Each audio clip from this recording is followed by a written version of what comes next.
उत्तर प्रदेश में लोकसभा चुनाव 2024 की तैयारियां शुरू कर दी गई। सियासी दलों ने 2024 के लोकसभा चुनाव में जीत के लिए समीकरण साधना और पसीना बहाना शुरू कर दिया है।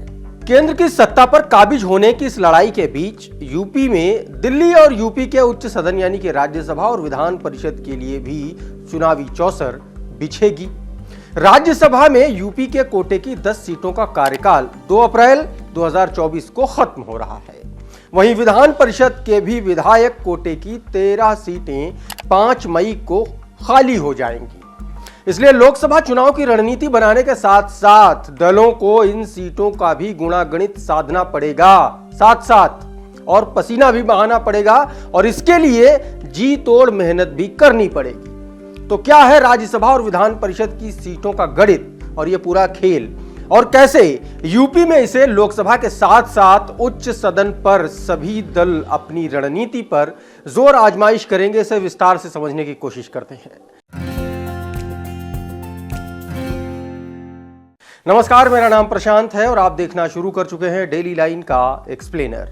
राज्यसभा की जो 10 सीटें खाली हो रही हैं, उनमें से 9 सीटें भारतीय जनता पार्टी के पास हैं अभी, और सपा से इकलौती सीट जया बच्चन की खाली हो रही है। चुनाव आयोग मार्च में चुनावी कार्यकाल घोषित कर सकता है। वहीं यूपी विधान परिषद में खाली हो रही 13 सीटों में 10 भाजपा के पास हैं, एक उसके सहयोगी दल अपना दल और एक समाजवादी पार्टी और बहुजन समाज पार्टी के पास है। 5 मई से पहले इन सीटों पर भी चुनाव प्रस्तावित है। दरअसल मार्च 2018 में 10 सीटों के लिए हुए राज्यसभा चुनाव में समाजवादी पार्टी ने जया बच्चन को उतारा था। 2019 के लोकसभा चुनाव से पहले मायावती से दोस्ती का हाथ बढ़ाने की कोशिश में सपा ने बहुजन समाज पार्टी उम्मीदवार भीमराव अंबेडकर को समर्थन दिया था। हालांकि क्रॉस वोटिंग और संख्या गणित में भाजपा ने बाजी मार ली और उसने अपने 9 उम्मीदवार जिता लिए। सपा से जया बच्चन जीती थी, लेकिन बसपा से भीमराव हार गए थे। 2022 के चुनाव के बाद विधानसभा के बदले गणित के चलते इस बार भारतीय जनता पार्टी के लिए सभी सीटों का बचा पाना बड़ा मुश्किल लग रहा है, जबकि सपा के पास राज्यसभा में संख्या बढ़ाने का पूरा मौका है। विधानसभा की मौजूदा सदस्यों की संख्या के हिसाब से राज्यसभा में एक प्रत्याशी जिताने के लिए 37 वोट की जरूरत पड़ती है। सपा के पास इस वक्त 109 और रालोद के अगर 9 विधायक मिला लें तो ऐसे में समाजवादी पार्टी के पास टोटल 118 विधायक हो जाते हैं।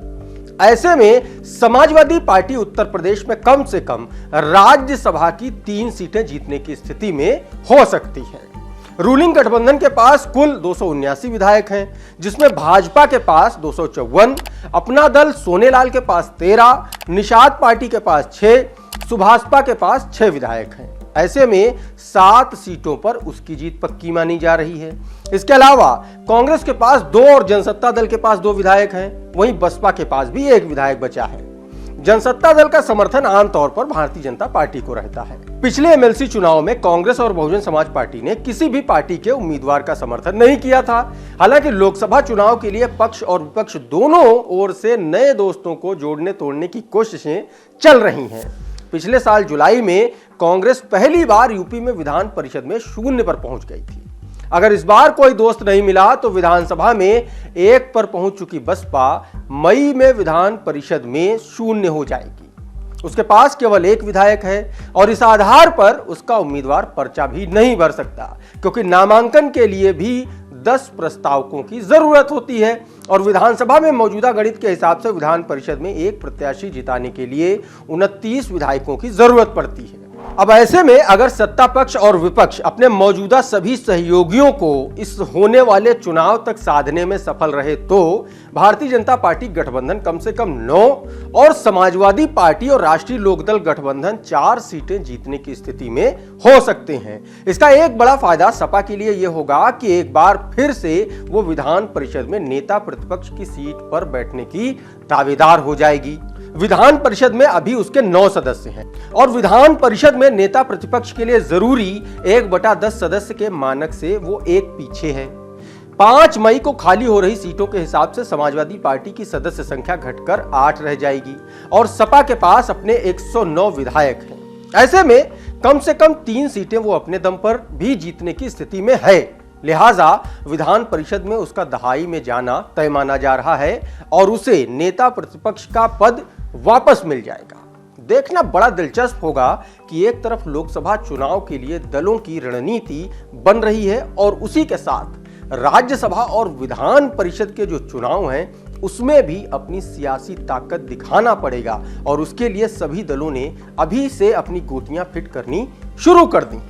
मतलब साफ है कि इस बार लोकसभा के चुनाव के साथ साथ उच्च सदन यानी कि राज्यसभा और विधान परिषद के लिए भी चुनावी चौसर बिछेगी। आज के इस एक्सप्लेनर में फिलहाल इतना ही, लेकिन आप देखते रहिए डेली लाइन।